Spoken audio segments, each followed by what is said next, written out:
Brasil! Eu perguntei pra vocês o que vocês mais queriam ver aqui da San Diego Comic Con.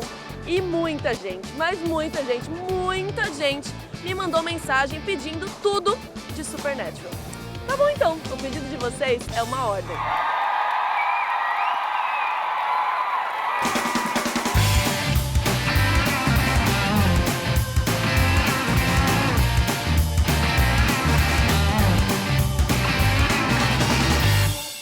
Pra quem é um hunter de verdade, a San Diego Comic Con é um paraíso. A gente encontrou funcos, camisetas, tem até castiel de pelúcia, posters.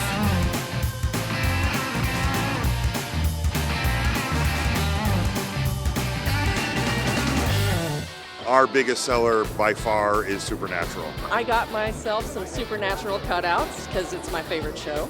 This just came out. This is Dean Winchester from one of the episodes when he was a gym teacher. And this just came out, I think, 2 weeks ago. And that is my favorite thing that we're selling this year. And we're really showing people and people are loving it. I also like this, the Castiel keychain. It's like our exclusive this year, and you can't get it anywhere, and Castiel's my favorite, so I like that. And then if they're together, it's Destiel. What is the weirdest piece of merchandising that you've seen yourself on?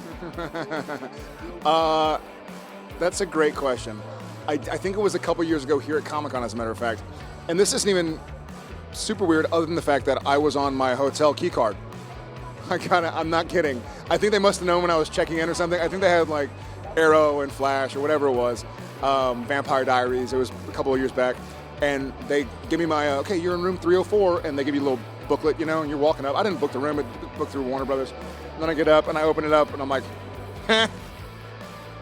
fair enough. And so that was kind of that was a fun, awkward, weird situation. But I still have that hotel card. We just got Supernatural Monopoly in the mail recently, and there's, you know, the characters that you can be in the game are Sam and Dean and Cass, and we opened it up and my son said, I want to be Cass, and I thought it was so cute. E hoje foi o painel exclusivo da série.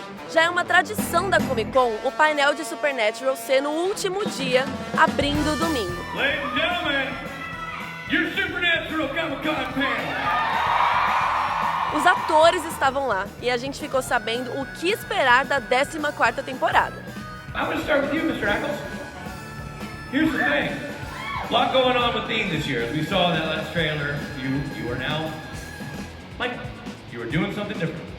How is that? Because your Dean, over the years, has had a lot of things going on with him, but this is the first time you've really been embodying another character for this much time. How has that been as a performer for you, and how do you feel that's going story-wise?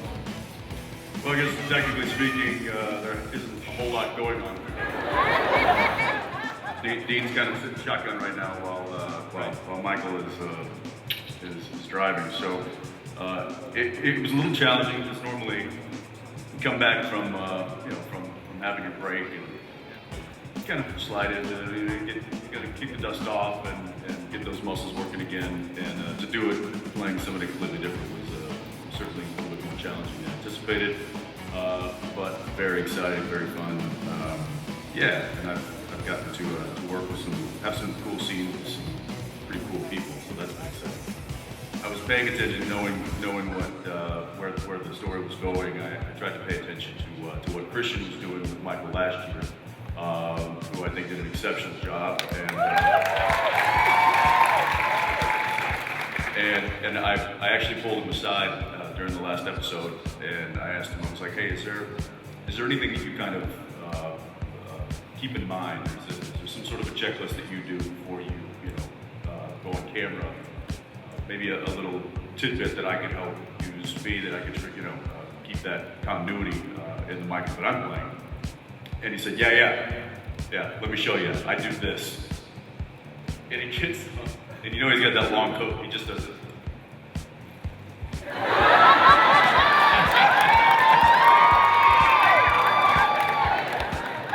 So that's it. So I've been nailing that ever since. I feel like Sam this year has kind of taken, at least in the beginning, has taken on more of a leadership role. His brother's not around, and so he's sort of distracted. He hasn't shaved in a little bit. So freaking hot! Oh, shit. See, Bob? See, Andrew? No, so I feel like he's kind of all of these people who he's never met, but have been through crazy wars of their own, are now sort of under his watchful eye in the bunker. We saw them all get there last year.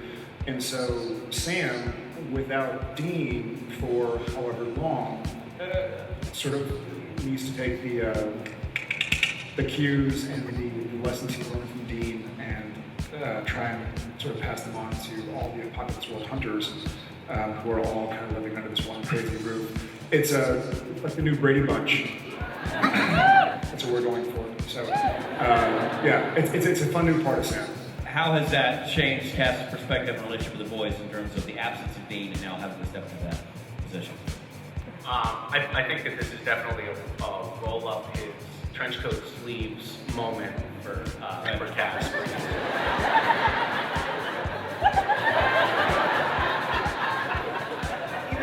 Even Al is like, I don't think. Sorry, me. Sorry. And he's also taking Jack under his wing a little bit because Jack is struggling with some of the same things that I don't know what you're talking about. I see no that Cass has gone through in the past, and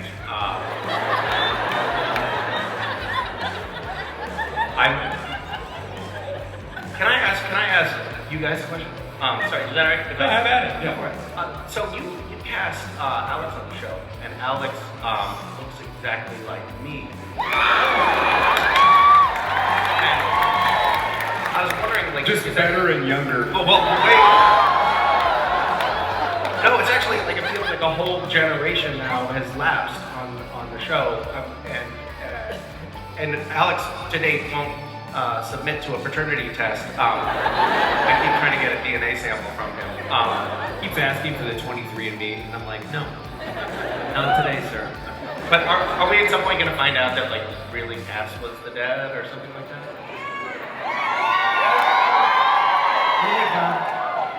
Spoiler alert. I don't think. Alex, first of all, welcome to your first Comic-Con panel.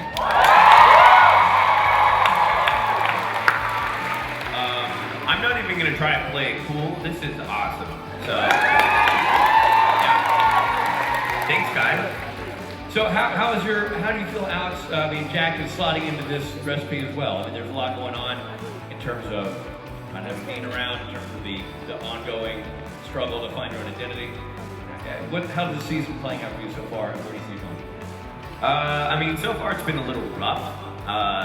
Jack having no powers, I think, is a real adjustment, and really difficult for him to deal with, kind of just being, half human.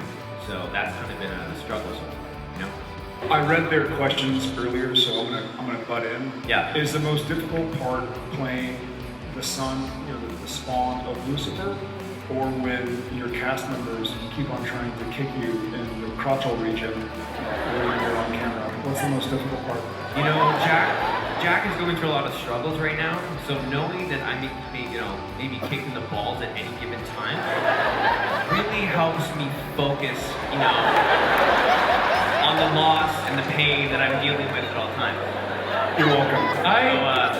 Thank you guys so much. I'm so happy, I feel very comfortable speaking to that. I went down on set at the end of last year and watched you guys doing a scene with Alex, and I have never seen more abuse at the hand of two grown men. And a poor guy who's just trying to cut his teeth on the show and do what he does, and it's unbelievable. And I literally went upstairs and reblocked every scene I had with you guys. I'm like, I need Padalecki over there, and I need Calvert over there. Because that's just a bad recipe. Well, it's happened to all of us, really. Well, I've never gotten the Padalecki treatment. Really? No. He's played a mean game of footsie with me under the table. Is that I what played you're God when he got calling his it? Wow. foot in the crotch. Guys, Where do you see your relationship going with Sam and Dean now? How does the cast parental role change your relationship with Sam and eventually Dean? Well, what's really cool about this show is, I guess kind of like Scooby-Doo, is you can break up the relationships and you guys can kind of like have different people go on a journey. So, investigate this part of the mansion. I don't know. But for me and Cass, it's very cool that we get to have this kind of sustained celestial bond. Right. But I think the ultimate thing is getting Dean back. That's, I think, everyone's kind of driving motivation. We want to get him back into the fold, This year you're going to hit 300 episodes. Can you tease anything, any big plans for episode 13, which will be the 300th? This is a request from Jensen, not me, but he thought that again, his words, not mine, but he thought that the 300th episode should be called the 300 and we're wearing togas.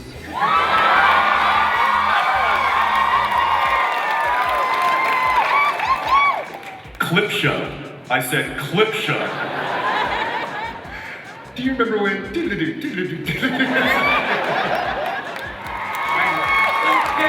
Dean's enthusiasm for the cowboy western theme was also just like Jensen's enthusiasm. You were legitimately more excited than your character about that hat. And I love the hat that they gave me. It was like a see-through. What was that? Listen, to be fair, it's not just the time traveling types of things. I do that a lot, and one of them, specifically, the dodgeball gym coach. So, you're welcome. Yeah. The show hasn't lost its energy, it hasn't lost its theme, it hasn't lost its unique energy that attracts the fans. I'm curious from you guys who've been involved in the show. When you've been doing something, a show for this long, it really all kind of circulates and pivots around, one central character. And I think that from the beginning till probably the end, it's always going to be about that one particular character. And that is the car. And the brothers that ride inside of it. Thank you so much. Thank you, go good!